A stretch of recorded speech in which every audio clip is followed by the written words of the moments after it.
Okay, I'm Mary Halsted. I actually started at Hoover's Hatchery in 1972, I believe was the year. I started in the back room because Hoover's Hatchery needed part-time help. And I started out doing a variety of things. I washed, cleaned eggs, I cased eggs, I just did anything that Bob wanted me to do. Bob Hoover was the owner of Hoover's Hatchery, my mentor, as I call him. So I started doing just whatever needed to be done. There wasn't anything that I didn't mind doing. Then eventually he needed help in his front office and thought maybe I'd be qualified to work up there. So I came up front, and that's where my career began in sort of learning the ins and outs and how to manage Hoover's Hatchery. When the hatchery started, Bob started with a white Leghorn chicken. It was a stone Leghorn chicken. That's the only thing he hatched, just the stone chicken.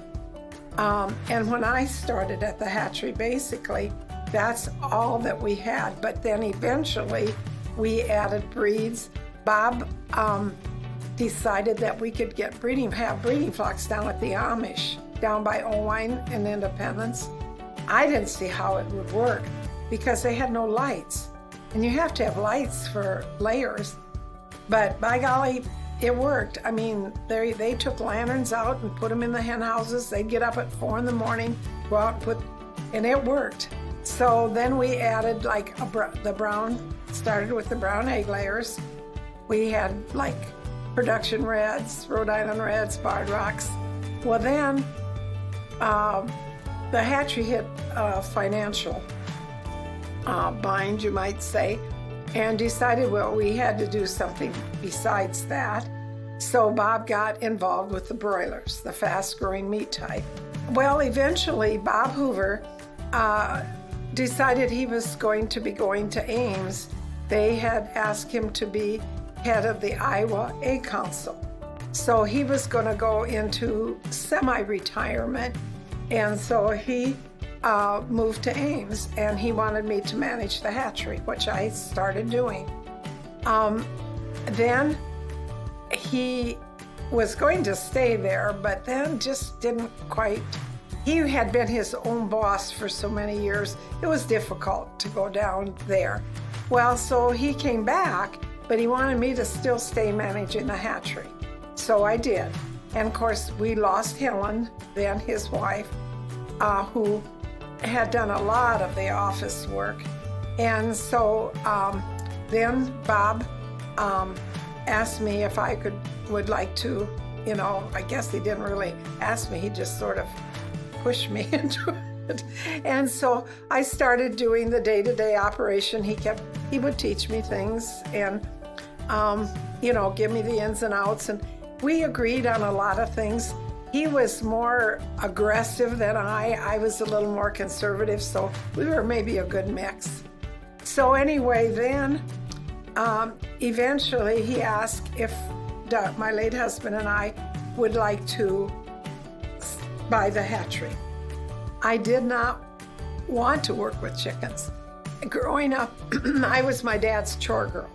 And one of the chore girl things was I helped take care of the dairy cattle, the little calves. I always would put my hand in their mouth and get them drinking and things like that. And then we had 100 white chickens, layers. And Dad, that was my job, to gather the eggs. And I'd go out to the chicken house and gather the eggs. And he always said, now make sure you get every egg underneath the chicken too. And I hated that with a passion because you stuck your hand under there and they pecked it. And I hated that. And I can remember various times telling my dad, when I grow up, I'm never gonna have chickens. Never have anything to do with chickens. Well, lo and behold, what is my occupation? But I remember Dad, after Mom passed away, Dad would call me about every Wednesday on hatch day. Well, how'd the hatch go? How's everything go today? And I'd say, oh gosh, we're short chickens. I gotta make chickens, Dad. And he'd say, and who was it that said? I'll never have anything to do with chickens. One of the things that I truly valued was, our dealers and the people in the hatchery. But my dad always brought me up to believe that honesty was the best policy. So the one thing I wanted to do always was to be truthful, with the dealers, with everyone. Always let them feel that the hatchery was here for them. I always felt that, if they had a problem, I always tried to deal with it honestly.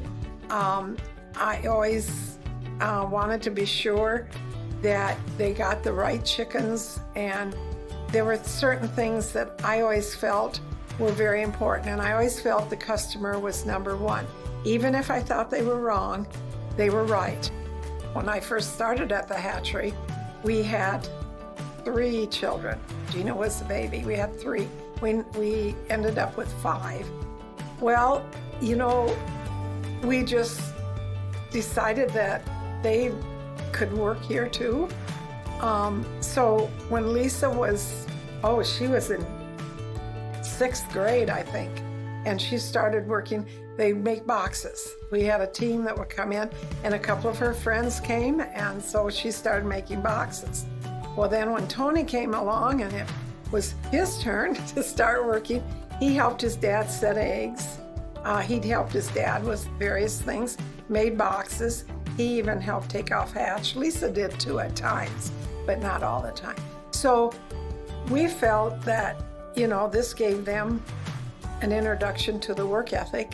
They all had paper routes, and Doug would help them on Sunday because they had the Sunday deliveries, and so they get in the van, they'd take off hatch, go do the paper route, come back and work at the hatchery.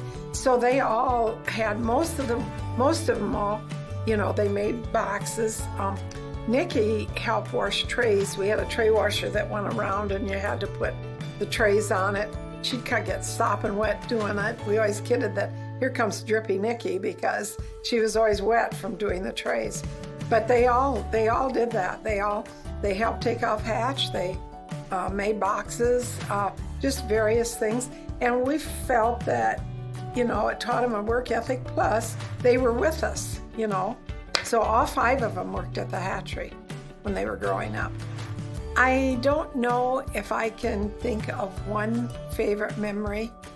I just have always been so blessed to have the people that I hired, and I think all the fun things we did together.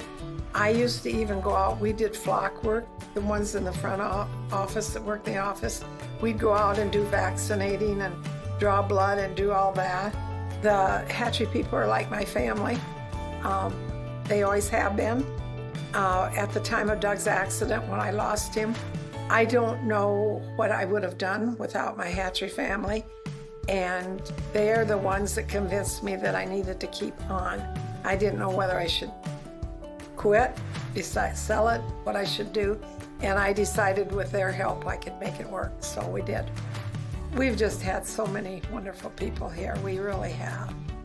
And I am so happy that the current owners sort of treat them like family too.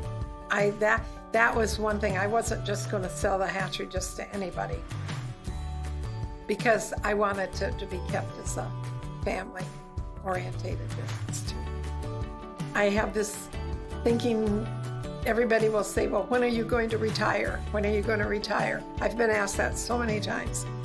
And I say, well, I know I should, because I'm not as good at doing things. I used to remember names. The girls in the office say, how do you remember that? How do you remember all that? Well, I did, but I don't anymore. But I don't know. I guess I don't know what I would do without it, and the people in it. Yeah. I would really, really miss it.